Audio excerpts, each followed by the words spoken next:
He called her Seraphina with such ease, unaware of the intimacy with which she had once addressed him. "I have a wife now," Adrian said firmly, "and I've promised her a lifetime of love. She is my wife, and I have no intention of marrying anyone else." Adrian's words were resolute as he waved a servant over to escort her out. After dealing with the situation, he took my hand, meeting my puzzled gaze. "Just an old acquaintance. She won't trouble us again." As I gazed at him, unwavering and formidable as always, a tremor of doubt seized me for the first time. His sharp features, those predatory eyes, and the faint scars etched into his cheeks spoke of a storied heroism. But as I traced the lines of his strong hands, I wondered, how many hearts had those very hands ensnared with their touch? How many whispered promises had they forged in shadows, only to leave a trail of broken dreams in their wake? When I first met him, my father was the master horse trainer in the royal stables, and I was the most skilled horsewoman in all of Stonehaven. I often helped my father with his work. Back then, Adrian had just achieved his first military victory, and the king had gifted him a fiery red stallion. The horse was wild and unmanageable, yet I tamed it and personally led it to Adrian. He fell for me at first sight and pursued me relentlessly, and I, too, found myself drawn to the young, handsome general. He treated me with utmost care, and our love became the talk of Stonehaven.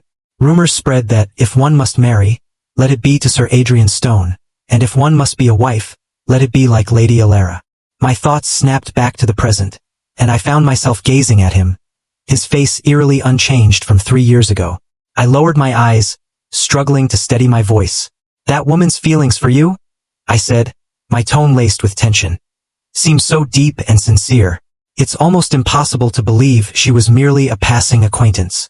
Adrian sighed heavily. "Alara, do you doubt me? I swear there's nothing between us beyond what I've told you." He then confessed the truth. Years ago, while on a mission, he had rescued Seraphina from bandits and taken her into the camp as a servant. It was only later that he discovered she was a courtesan. Seraphina had once confessed her feelings to him, pleading not to be sent back, but he had refused her. "I was the one who sent her back," he said softly. "How could I possibly have any feelings for her?" He reached out tentatively, drawing me into his embrace. "I've spoiled your mood today. I'll make it up to you on your birthday. I promise to be with you, sharing all the important moments of our lives, growing old together." But my heart was heavy with conflicting emotions, and the surprise I had planned for him remained unspoken. On the night of the winter festival, I was on High Street distributing food to the poor when snow began to fall gently from the sky. Adrian was inside studying military matters and did not join me. I, sensitive to the cold, couldn't help but cough. "My lady, we should return inside.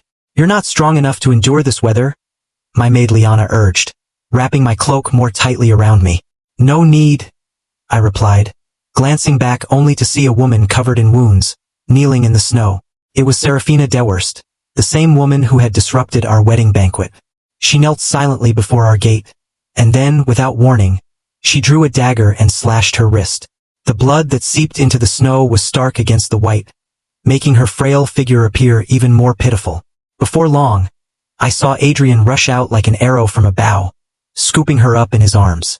She lay weakly against him, her breath faint. "Without your love, I have no reason to live. I don't want to trouble you any further, General, so—" Her voice trailed off and she fainted in his arms.